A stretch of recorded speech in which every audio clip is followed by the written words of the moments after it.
I mean, here's the thing, and people often ask, well, how do you fix it? Like, if you have this like cult that specialized at growing within bureaucracies, because even if like the CEO of this company was like perfectly sane and lucid and wanted to do the right thing, like when Elon Musk took over Twitter, now X, to get the cancer out, he had to cut out like 89% of the company or something like that, because you can't make changes once you begin to get a deep level of infection like this without people freaking out. I am shocked, and we're going to go to Bounding into Comics over on X, as Warner Brothers Games launches a new women and non-binary leadership program in order to, quote, upend the gaming industry's male-dominated characterization right here. So all you normal men watching right now, you are the problem. You are the problem that needs to be solved. And Warner Brothers Games is doing their best to help with that. They have this right here. We can go to the article here, and I'd like to.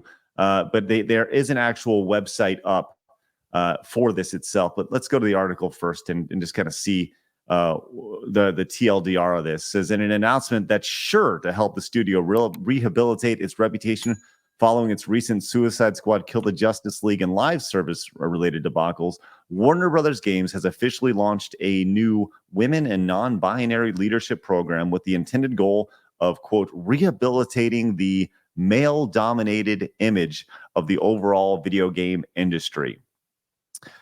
Revealed to the public courtesy of built-in contributor Bridget Hogan on May 22nd, following the conclusion of its inaugural 6-month run, the leadership program reportedly engaged 25 women and non-binary leaders from across Warner Brothers Games' 11 global studios and global publishing and central teams. So 25 people, women and, quote, non-binary leaders. Hey, would you like to see these 25 women and leaders? I have a picture of them pulled up. Would you like to see them? Tell me if you're gonna be good. Here we go. Here are the 25 women and non-binary leaders here. Let's go and work our way from left to right. Tell me if you're noticing a theme along here as we go here. We're gonna keep. I see why they changed the woman character. Well, we're gonna continue to scroll here all the way across from left to right. We see all these wonderful women and non-binary people here. Blabs, do you notice anything about a common theme amongst... They're all white women. Yes, they're almost. And a lot of them have shitty haircuts. They look an awful lot like the redesign of the Resident Evil 2 character. I just like to point out this wonderful non-binary dude right here with a hiding behind a statue, literally hiding behind Wonder Woman. Can we find a better metaphor? What if it's a trans woman who was once a woman, then took a whole bunch of drugs and now has a beard? She wouldn't be non-binary then. She'd be just a man by their ideology. I don't even know anymore. What day is it? Like, this dude is literally hiding behind Wonder Woman, like as behind Wonder Woman's shield. This is the best metaphor I've ever seen for this nonsense. This is crazy. I don't even know what to say about this. I think that the founding of groups like this is something that we could have predicted during sort of Gamergate 2 and the Sweet Baby Inc. controversy, because I think that market pressures right now have made it actually unsustainable for these consulting companies to stay in business. I think that this as an industry is going to collapse, which means that there's going to be a lot of these people out in the market with industry connections trying to get hired at the big bureaucracies, which can still pull insane things like this. Like, if the company was acting at all economically rationally after, Kill the Justice League, they would have definitely not done something like this, not double down in this way. So it's only the players that can afford to act economically irrationally where you're seeing a consolidation of this behavior. But I expect to see even more of it going forwards now that nobody can run these independent consulting firms. It's really like just shocking to see the amount of hate, the amount of hate that is in the industry for its audience. I am constantly amazed at how much that these people despise white dudes, like the people who have lifted this industry up, have built and been the primary consumer since the start of it, right? Well, And I mean, it just go ahead. yeah, continue. No, I was just gonna say, in a way, we're incredibly lucky. Like, at least they aren't good at making games. I would be really like annoyed if this group ideologically hated me, but they actually made good games. And because then I probably still play them.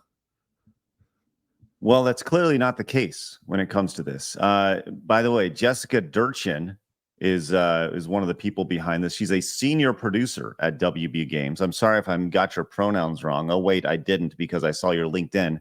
But Jessica Durchin says, if you're resistant to a program like this, maybe consider it a position of self-care. Because of the people I met and how the program was organized, I found I was feeling better each day. It was self-care to learn something new. Even something as simple as finding out I can access LinkedIn Learning through my company membership helped me grow and find new outlets that are both good to me and help me feel good. It always comes back to the feelings. Always. I mean, a constant search of self-affirmation and comfort with oneself instead of trying to do something actively in the world is always going to lead to psychological deterioration. Like it's interesting that when you just do nothing but seek affirmation, that these people don't get the happiness or hedonism that they have dedicated their lives to. They end up, anxiety-riddled, depressed messes. But of course, that's going to happen. Of course. Well, here we go. We talked about this coming from PR and HR aspects of the company. Somebody said that earlier. It's not that the video game industry hates you; it's their PR and HR aspects of the company. And senior manager of PR and influencer relations, Ruby Rumjin, inserted, the value that you get from the group's shared experiences. Ah, yes, shared experience helps you know that you're not alone. Having the support outside of your direct team is so beneficial. Now that I have witnessed and experienced it myself, I really do encourage others to seek the same because it's really enhancing my working life at WB Games. I ended up with so much more than I could have imagined when I began. There you go. I'm glad we're changing these women's life. This is wonderful. So here we are, and this is nonstop praise. Senior Director of Business Development and Licensing, Kelly C. Hill. I have a question. I have a question here. Every single one of these people that I mentioned has a senior position at WB Games, and they're all women. Every one of them. Casting couch. What's the problem? Like, I don't know. I looked at that picture. I don't think it's casting couch. It might be. There might be some desperate men out there who just want a little fun, little BJ going on. They were there. Well, no, I'm just saying, like, you have all these, we have women in high level positions. Awesome. Great. I hope they earned it. What are they complaining about? Like they have everything they want. We're talking about the senior director of business development and licensing. This is the top person, the senior director of business developing and licensing. Why do you need to complain? Because she's not happy with her life. I mean, that's fundamentally why. She's not happy with her life, and she thinks if I get more, then finally I'll be satisfied. But the path she's using to pursue self-fulfillment doesn't give her any real lasting satisfaction. So it's this constant search for in-the-moment affirmation, which it seems like this community group is designed to do. It's it continues on. It says there are challenges faced by women and non-binary people in the games industry and other industries as well, but that are unique but also shared. Unique but also shared. So they can't be that unique if everybody's sharing this experience. So we have the opportunity to realize that even though our roles were completely different, we still might be facing some of the same challenges that are completely unique. By the way, some of the same challenges that are completely unique. By the way. In the video game industry bends over backwards for these people more than any other industry. And we're talking about like women and like there's so many holes in this narrative. Oh, I'm so challenged. By the way, I'm senior director of everything, right? I'm so challenged. I feel it's so tiresome and so unbelievable and so made up it's just amazing to see. Malcolm, I feel like you're going to say something. Well, I also say that when you look at the intuition to even do something like this, that this was a common intuition in senior management at a video game company. This is not a common intuition or cultural practice within the video game player community, within their consumer audience. And I think that they thought this was a good idea shows how disconnected the leadership of these organizations is from the fan base. And at that point, we need to ask how did it get like this? Like, why would people like this be able to reach these senior levels if they have no cultural connection or ability to relate to what the actual consumers of this company's products want? And I think it's because their cultural group, this, what we often call like the far urban monoculture, utilizes sort of these cabals. I mean, think about what they're doing when they're getting together in these groups. These are groups where a number of the senior management is likely getting together with people in unique but rare demographics within the game company, giving them special pathways to connect and relate and make friends with senior management. It's like getting to go, in the old days, they have I get to go golfing with the boss, right? But you immediately get pipelined into getting to go golfing with the boss if you fit one of these often like self-diagnosed perceptions, which creates an enormous incentive to identify with these communities, which then others you from mainstream society and further gets you in with sort of the cabal or the cult or whatever you want to call it. And I think that's what's happened. Like an evolved religion appeared, and it was just very effective at targeting bureaucracies. As I continue down, and I agree with everything you're saying, Malcolm. I look at this, and I'm going down the line of the women who are quoted in this article here, and I'm just doing really quick Google searches of who these people are, seeing what their LinkedIn's look like and such, and obviously it goes without saying, every single one of them has pronouns in their bio. Every single one of them has some sort of victim narrative associated with them. And some of them have even and this is actually a reference to something that was brought up several months ago on a show. We did a show talking about this group right here, Womanize. This is all about featuring women in our gaming space, in the game space and tech. And they spoke with the international PR manager at WB Games. This is Ruby Rumjan. We just mentioned this lady. And she's pronouned up and everything along the lines. We're talking about the international PR manager at WB Games, right? We're talking about the senior director of licensing. We're talking about heavy leadership positions. And I just can't wrap my head around the idea of these people who are so oppressed, and they feel like they're such victims that they need to make a group to talk about their shared trauma while at work. That's amazing to me. I mean, here's the thing, and people often ask, well, how do you fix it? Like, if you have this like cult that specialized at growing within bureaucracies, because even if like the CEO of this company was like perfectly sane and lucid and wanted to do the right thing, like when Elon Musk took over Twitter, now X, to get the cancer out, he had to cut out like 89% of the company or something like that, because you can't make changes once you begin to get a deep level of infection like this without people freaking out. Now, the beneficial thing is that most of the people that are freaking out are not actually providing real value to the company. And so I think likely the only path out here is you get sort of anti-DEI consulting firms begin to pop up. So I would suggest, if anyone out there is listening and they're like, I would actually be interested in hiring a firm like that, reach out to Craig and I. We'll start one. I have a Stanford MBA. I've run large companies. I've worked in venture capital. So I would actually be the perfect person to run this.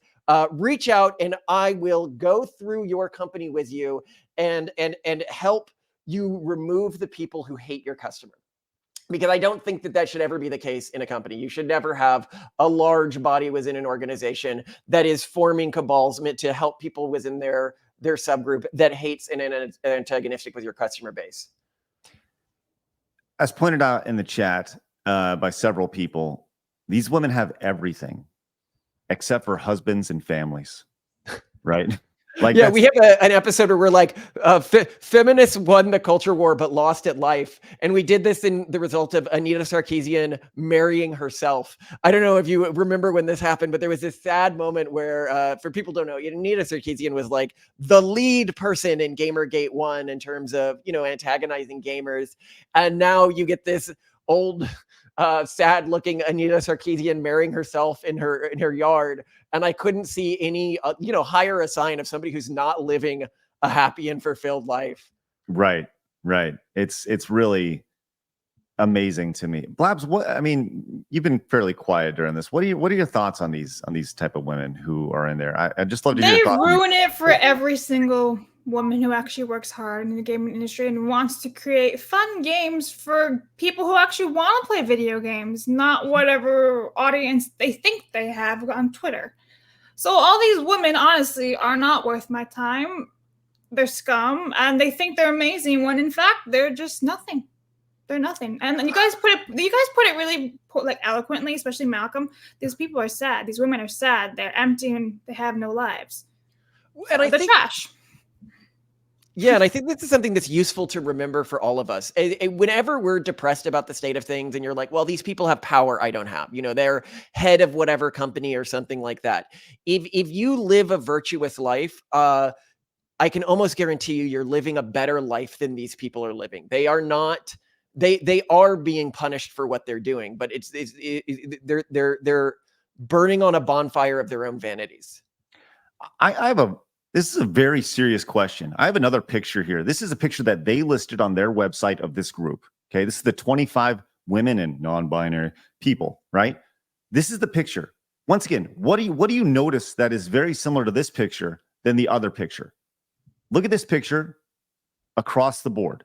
What do we see here? What do we notice here along the way? And I'm going to give you a big hint. They have pink hair. This is the dude. And what's he doing? They have hidden his goatee behind this lady. He's hiding once again behind a woman. This guy who is in this group, right? Part of me wants to give this guy a high five because I feel like he's kind of manipulated the system a little bit right here. He may just be some guy named Frank for all we know. That's yeah, I'm a non-binary dude, but they're very clearly hiding him. Yeah. Well, two things I want to note here. One, this is the group, when we talk about the mental health in this group, this is the group that GDC was screaming at the sky. They are often deeply mentally unwell. But when you're talking about this one guy who's just well, I guess he's just identifying as non-binary and sort of cheating the system. I think something that's important to understand when I talk about maladaptive behaviors, evolving or being rewarded when you create casts of individuals that you cannot criticize. I was part of the GSA in high school. I support what I'd say the real LGBT community. But recently, over the past half decade or something, we've created this cultural phenomenon where you can't criticize trans individuals. And I support the real old trans group, right? But there's this new group of people where I would say, if you don't understand how bad things are at high schools now, we recently had some people attacked at a high school in my area. Remember the guy who was the creepiest, most sexually aggressive guy in your high school and who had no social skills? Well, now that guy just has to say he's trans and he's basically can do whatever he wants without any repercussions. And I think a lot of people, when they first hear that, they go, oh, that's so offensive. Creepy, sexually aggressive cis men wouldn't identify as trans to victimize women. And then they think for 2 seconds and they're like, oh, of course they would. Because there are actually creepy, sexually aggressive cis men who were okay, well, I didn't have any friends anyway, so let's do it, And that's why it's so deleterious to create protected groups. Yeah. This goes back to all the kids who would have been goth in high school. It's now all of a sudden the goth kids are now the trans kids, and because oh, I don't have any friends, so they're looking for acceptance, they're looking for a group, and here we are. And I think those people are just victims. One of the lines my wife always says is, thank God nobody realized they could tell me in high school they had a simple way for me to feel comfortable with my body. She's if somebody had said, hey, I've got the solution, you can feel comfortable with your body and you're going to have a preset friend group that affirms anything you want to believe about yourself, she's my God, I would have run towards that.